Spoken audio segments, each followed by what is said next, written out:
മഹാമാഘ മഹോത്സവത്തിന്റെ രണ്ടാം ദിനമായി ഇന്ന് നിളാസ്നാനത്തിന് തുടക്കമായി കഴിഞ്ഞു. സന്യാസിമാരുടെ നേതൃത്വത്തിലുള്ള നിളാസ്നാനം പുരോഗമിക്കുന്നു. വൈകിട്ട് 6 മണിക്ക് ശേഷം നിള ആരതിയും നടക്കും. മന്ത്ര ഉച്ചാരണത്തോടെ നടക്കുന്ന നിളാസ്നാനത്തിൽ പങ്കെടുക്കാനായി നിരവധി ഭക്തരാണ് തിരുനാവായ തീരത്ത് എത്തിക്കൊണ്ടിരിക്കുന്നത്. വിശദാംശങ്ങളുമായി അരുൺ ആലത്തൂർ ചേരുകയാണ്. അരുൺ, വിരാട ഹിന്ദു സംഗമം രണ്ടാം ദിവസത്തിലേക്ക് എത്തുമ്പോൾ വലിയ ഭക്തജന തിരക്ക് തന്നെയാണോ, ഭക്തജന പ്രവാഹം തന്നെയാണോ നിളാതീരത്ത് നമുക്ക് കാണാൻ സാധിക്കുന്നത്? ഏതൊക്കെ ചടങ്ങുകളാണ് ഇപ്പോൾ പുരോഗമിക്കുന്നത്?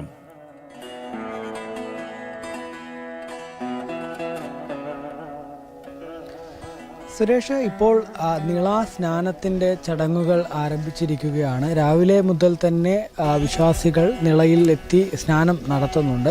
പക്ഷേ സന്യാസിമാരുടെയും മറ്റുമൊക്കെ നേതൃത്വത്തിലുള്ള ഔദ്യോഗികമായിട്ട് സ്നാന ചടങ്ങുകൾ ഈ ഒരു രാവിലെ 9 മണിക്ക് ശേഷമാണ് ദിവസവും നടക്കുന്നത്.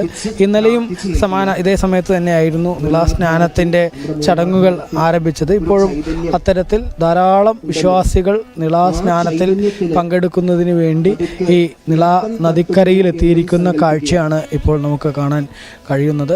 ഏതായാലും ഗായത്രി ഗുരുകുലത്തിൻ്റെ നേതൃത്വത്തിലാണ് വേദമന്ത്രങ്ങളും മറ്റും ചൊല്ലിക്കൊണ്ടാണ് ഈ ഒരു ചടങ്ങ് നടക്കുന്നത്. വിശ്വാസികളായ ആളുകൾ നിളാനദിയിലേക്ക് ഇറങ്ങി പൂർവികരെയും മറ്റുമൊക്കെ സ്മരിച്ച് അതോടൊപ്പം തന്നെ അവരുടെ ദേഹശുദ്ധി വരുത്തുന്നു. അതിനുശേഷം ആന്തരിക ശുദ്ധി വരുത്തുന്നു.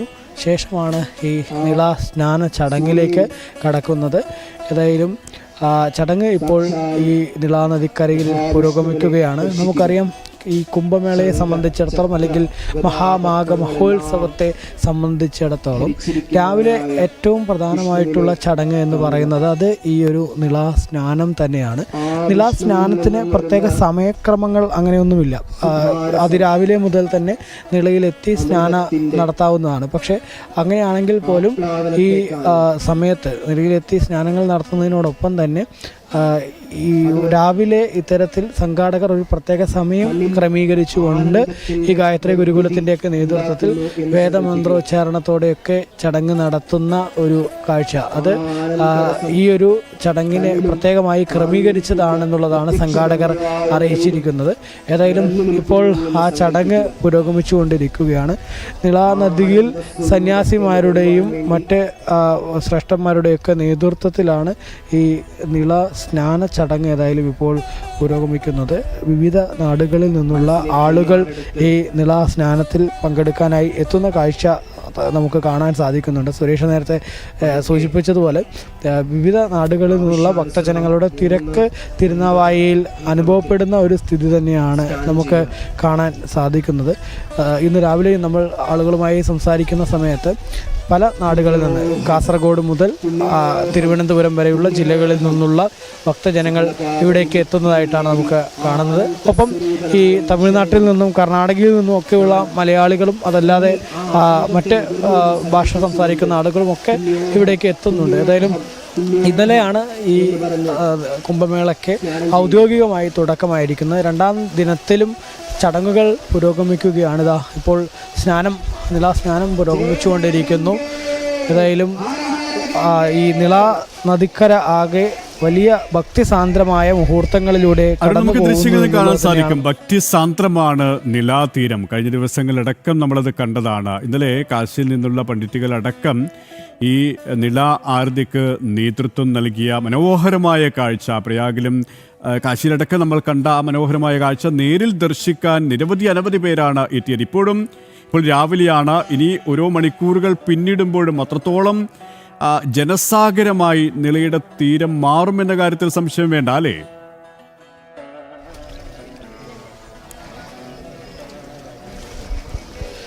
തീർച്ചയായിട്ടും സുരേഷ്, ഈ ആദ്യ ദിനങ്ങളിൽ തന്നെ ഇത്രത്തോളം തിരക്ക് അനുഭവപ്പെടുന്ന സാഹചര്യത്തിൽ വരും ദിവസങ്ങളിലും കൂടുതൽ തിരക്ക് അനുഭവപ്പെടാനുള്ള സാധ്യത തന്നെയാണ് കാണുന്നത്. അതിൽ തന്നെ പ്രത്യേകിച്ചും ഈ നിളാ നദിക്കരയിൽ അടുത്ത ദിവസങ്ങളിൽ 22-ാം തീയതിയാണ് ഈ രഥയാത്ര ഉൾപ്പെടെ ഇവിടേക്ക് എത്താൻ പോകുന്നത്.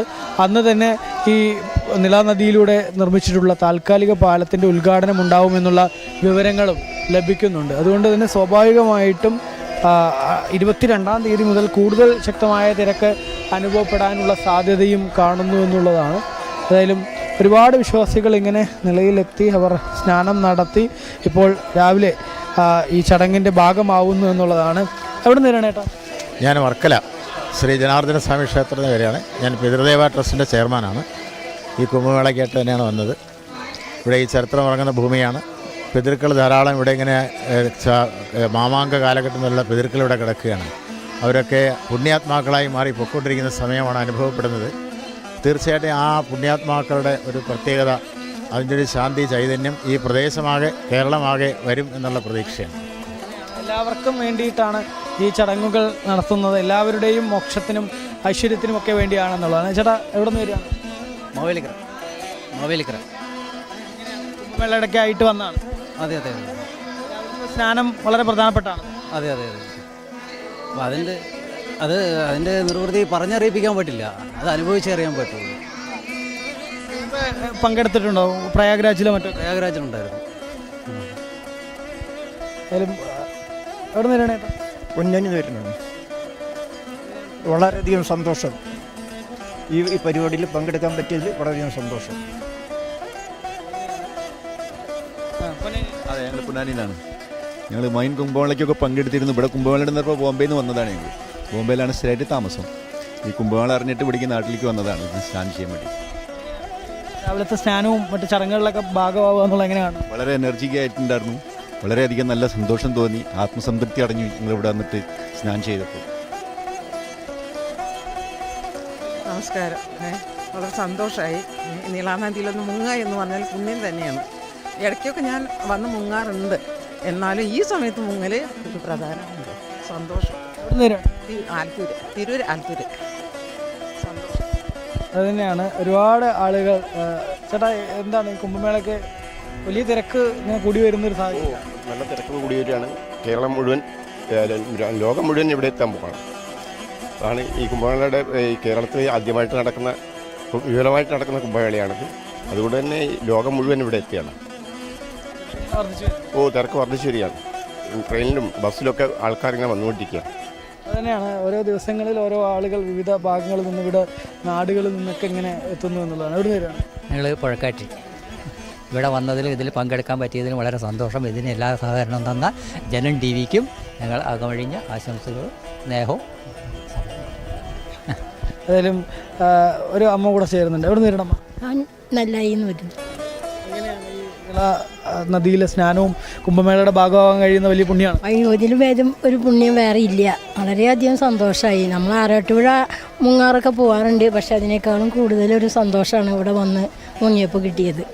വളരെ സന്തോഷം. തന്നെയാണ്, എല്ലാവർക്കും പറഞ്ഞറിയിക്കാനാവാത്ത തരത്തിൽ സന്തോഷം അവർ പ്രകടിപ്പിക്കുന്നു. ഈ നിളാനദിയിൽ സ്നാനം നടത്താൻ കഴിഞ്ഞത് തന്നെ ഒരു പുണ്യം എന്നുള്ള അത് തന്നെയാണ് വിശ്വാസികൾ ഓരോരുത്തരും പ്രതികരിക്കുന്നത്. ഏതായാലും ഇന്നത്തെ നിളാനദിയിൽ സ്നാനം ഔദ്യോഗികമായിട്ടുള്ള ചടങ്ങുകൾ ആരംഭിച്ചിരിക്കുന്നു. ഇനി ഇവിടേക്ക് എത്തുമ്പോൾ ആളുകൾക്ക് സംശയമുണ്ടായിരിക്കും ഏത് സമയത്താണ് ഇവിടെ എത്തി സ്നാനം നടത്തേണ്ടതെന്നുള്ളത്. ഇത് സംഘാടകരുടെ നേതൃത്വത്തിൽ സന്യാസിമാരെയൊക്കെ പങ്കെടുപ്പിച്ചുകൊണ്ടുള്ള ഒരു ചടങ്ങെന്ന നിലയിൽ എല്ലാ ദിവസവും സംഘടിപ്പിക്കുന്ന, രാവിലെ ഒരു 9 മണിക്ക് ശേഷം സംഘടിപ്പിക്കുന്നു എന്നുള്ളത് മാത്രമാണ്. അതല്ലാത്ത തരത്തിൽ ഈ മാഘമാസത്തിൽ ഏത് സമയത്തും, അതിപ്പോൾ അതിരാവിലെ എത്തിയാലും വൈകിട്ട് എത്തിയാലും ഒക്കെ ഈ നിളാനദിയിൽ സ്നാനം നടത്തുക എന്നുള്ളതാണ്. ആ സ്നാനം നടത്തുന്ന ഏത് സമയത്താണെങ്കിലും സ്നാനം നടത്തുന്നത് വളരെ ശ്രേയസ്കരമാണ്, പുണ്യമാണ് എന്നുള്ളതാണ് വിശ്വസിക്കപ്പെടുന്നത്. അതേസമയം തന്നെ നിള ആരതിക്ക് കൃത്യമായ സമയമുണ്ട്. എല്ലാ ദിവസവും 6 മണിക്ക് ശേഷം മാത്രമായിരിക്കും നിള ആരതി ചടങ്ങുകൾ നടക്കുക എന്നുള്ളത്. അരുൺ ഈ പറഞ്ഞതുപോലെ തന്നെ ഇന്ന് 2ാം ദിവസമാണ്. ഇനി കുറേ ദിവസങ്ങൾ ഈ നിളയുടെ തീരത്ത് ഈ പുണ്യമായിട്ടുള്ള അനവധി ചടങ്ങുകൾ നടക്കുകയാണ്. അതുകൊണ്ട് തന്നെ കേട്ടറിഞ്ഞും കണ്ടറിഞ്ഞും ഇനിയും അനവധി ആളുകൾ അവിടത്തേക്ക് എത്തുമെന്ന കാര്യത്തിൽ സംശയമില്ല. നേരത്തെ പറഞ്ഞതുപോലെ തന്നെ ട്രെയിൻ മാർഗമായാലും ബസ് മാർഗമായാലും നിരവധി ആൾക്കാരാണ് ഇപ്പോൾ എത്തിക്കൊണ്ടിരിക്കുന്നത്. സ്വാഭാവികമായും വരും ദിവസങ്ങളിൽ തിരക്ക് കൂടുതൽ അനുഭവപ്പെടുമ്പോൾ അതിനുള്ള എല്ലാ ക്രമീകരണങ്ങളും സംഘാടകരുടെ ഭാഗത്തു നിന്നും ഇതിനകം ഒരുക്കിയിട്ടുണ്ടോ? എത്ര ആൾക്കാർ വന്നു കഴിഞ്ഞാലും അവർക്ക് ഈ പുണ്യമായ പരിപാവനമായ ചടങ്ങുകളിൽ പങ്കെടുത്ത് നിർവൃതിയടഞ്ഞ് മടങ്ങിപ്പോകാനുള്ള എല്ലാ ഒരുക്കങ്ങളും എല്ലാ ക്രമീകരണങ്ങളും സംഘാടകർ സജ്ജീകരിച്ചിട്ടുണ്ടല്ലേ?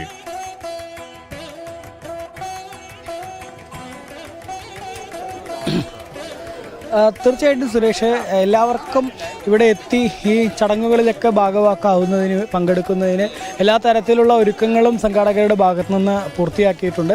പ്രത്യേകിച്ചും ഈ വാഹനങ്ങളിൽ വരുന്ന ആളുകൾക്ക് വാഹനം പാർക്ക് ചെയ്യുന്നതിന് വേണ്ടി വിവിധ ഇടങ്ങളിൽ പാർക്കിംഗ് ഗ്രൗണ്ടുകൾ സജ്ജീകരിച്ചിട്ടുണ്ട്. അത് സ്കൂളുകളുടെ മൈതാനമാണെങ്കിലും സ്വകാര്യ വ്യക്തികളുടെ ഭൂമിയാണെങ്കിലും ഒക്കെ സംഘാടകർ അത് വാടകയ്ക്കും മറ്റുമൊക്കെ എടുത്ത് അവിടെ വാഹനങ്ങൾ പാർക്ക് ചെയ്യുന്നതിന് വേണ്ടിയുള്ള ക്രമീകരണങ്ങൾ ഒരു വശത്ത് നടത്തിയിട്ടുണ്ട്.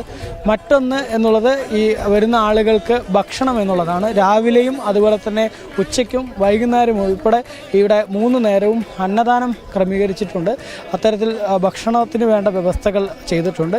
അതുപോലെ ധാരാളം ഇടങ്ങളിൽ മലമൂത്ര വിസർജനവും മറ്റുമൊക്കെ ചെയ്യുന്നതിന് വേണ്ടിയുള്ള അതും ഒരുക്കിയിട്ടുണ്ട്. ശൗചാലയങ്ങളും പല ഇടത്തും ഒരുക്കിയിട്ടുണ്ട്. അതിനൊക്കെ അപ്പുറം ഏറ്റവും അധികം ആളുകൾ ഇവിടെ വരുമ്പോൾ അവർക്ക് ഈ സ്നാനത്തിൽ പങ്കെടുക്കുന്നതിനും അതുപോലെ തന്നെ നിള ആരതിയിൽ പങ്കെടുക്കുന്നതിനും അതിനു വേണ്ട ക്രമീകരണങ്ങളും പൂർത്തിയാക്കിയിട്ടുണ്ട് എന്നുള്ളതാണ്. താമസത്തിന് മാത്രമാണ് ചെറിയ സൗകര്യം ബുദ്ധിമുട്ടുള്ളത്. കാരണം ഈ തിരുനാവായെ സംബന്ധിച്ചിടത്തോളം അത് വളരെ ചെറിയൊരു ഗ്രാമീണ പ്രദേശമാണ്. അതുകൊണ്ട് തന്നെ ഇവിടെ ഹോട്ടൽ മുറികളോ മറ്റോ ഒന്നും അത്രയ്ക്ക് അവൈലബിൾ അല്ല. അതുകൊണ്ട് കുറ്റിപ്പുറം അതല്ലെങ്കിൽ എടപ്പാള്, തിരൂര് തുടങ്ങിയ ഇടങ്ങളിൽ റൂം എടുത്ത് അവിടെ താമസിച്ച് ഇങ്ങോട്ടേക്ക് വരിക എന്നുള്ളത് മാത്രമാണ് സാധ്യം. അതും അവിടെയൊക്കെ റൂം നേരത്തെ തന്നെ ബുക്കിംഗ് ആണ്. പലയിടത്തും റൂമുകൾ കിട്ടാനില്ലാത്തൊരു സ്ഥിതിയുണ്ട്. അതുകൊണ്ട് തന്നെ ഈ ഒരു ചടങ്ങിൽ കുംഭമേളയിൽ പങ്കെടുക്കാനായിട്ട് ആളുകൾ വരുന്നുണ്ടെങ്കിൽ ആ വരുന്ന വിശ്വാസികളെ സംബന്ധിച്ചിടത്തോളം അവരുടെ സമയക്രമം എന്ന് പറയുന്നത് അതിരാവിലെ ഇവിടെ എത്തുന്നത് പോലെ വന്ന് ഈ സ്നാനത്തിലും മറ്റും പങ്കെടുത്ത് തുടർന്ന് ഇവിടെ പകൽ സമയം മുഴുവൻ ചിലവഴിച്ച് വൈകിട്ടോടുകൂടി നടക്കുന്ന നിള ആരതിയിലും പങ്കെടുത്ത് രാത്രിയോടുകൂടെ തിരിച്ച് അവർ മടങ്ങുന്ന തരത്തിൽ വരികയാണെങ്കിൽ അവർക്ക് എല്ലാ തരത്തിൽ ബുദ്ധിമുട്ടുകളൊന്നും നേരിടാതെ നല്ല രീതിയിൽ തന്നെ ഈ ഒരു കുംഭമേളയുടെ ഭാഗവാക്കായി തിരിച്ചു പോകാൻ കഴിയും എന്നുള്ളതാണ് സംഘാടകർ പറയുന്നത്. ഏതായാലും അത്തരത്തിൽ തന്നെയാണ് ഇപ്പോൾ ഓരോ ഇടങ്ങളിൽ നിന്നും ആളുകൾ സംഘങ്ങളായി എത്തുമ്പോൾ ഈ അതിരാവിലെ ഇവിടെ എത്തി വൈകിട്ട് രാത്രിയോടുകൂടെ മടങ്ങിപ്പോകുന്ന തരത്തിൽ തന്നെയാണ് വിവിധ ജില്ലകളിൽ നിന്നൊക്കെ ആളുകൾ വരുന്നത്. അതിനപ്പുറം ചില ആളുകൾക്ക് താമസിച്ചൊക്കെ 1-2 ദിവസമൊക്കെ അധികം പങ്കെടുക്കണമെന്നുള്ള ആളുകൾ ഉണ്ട്. അങ്ങനെയുള്ള ആളുകൾക്ക് ഞാൻ നേരത്തെ പറഞ്ഞ പോലെ തിരുനാവായിൽ റൂമും മറ്റ് സൗകര്യങ്ങളും വളരെ കുറവാണ്. അതുകൊണ്ട് മറ്റ് പട്ടണങ്ങൾ കുറ്റിപ്പുറമാണെങ്കിലും എടപ്പാളാണെങ്കിലും തിരൂരാണെങ്കിലും തുടങ്ങിയ മറ്റ് മേഖലകളിൽ റൂമും മറ്റും എടുക്കേണ്ട ഒരു സ്ഥിതിയാണ് നിലവിലുള്ളത്. അതല്ലാതെ എല്ലാവിധ ക്രമീകരണങ്ങളും പൂർത്തിയായി കഴിഞ്ഞു. ഇന്നിപ്പോൾ നിള സ്നാനത്തിന് തുടക്കമായിരിക്കുന്നു. ഇനിയിപ്പോൾ സത്സംഗങ്ങളും മറ്റും നടക്കുന്നുണ്ട്. അതിനുശേഷം വൈകിട്ടോടുകൂടിയാണ് നിള ആരതി നടക്കാൻ പോകുന്നത്. നേരത്തെ ഞാൻ പറഞ്ഞതുപോലെ ഇതിപ്പോൾ 2ാം ദിവസം മാത്രമാണ്. ഇനി അടുത്ത ദിവസങ്ങളിൽ 22-ാം തീയതിക്ക് ശേഷമായിരിക്കും കുറച്ചുകൂടെ വലിയ രീതിയിൽ തിരക്കും. സന്യാസി വര്യന്മാരുടെയൊക്കെ കൂടുതൽ സന്യാസി വര്യന്മാരൊക്കെ ഇവിടെ എത്താനുള്ള സാധ്യത 22-ന് ശേഷമായിരിക്കും എന്നുള്ളതാണ് സംഘാടകർ അറിയിച്ചിട്ടുള്ളത്.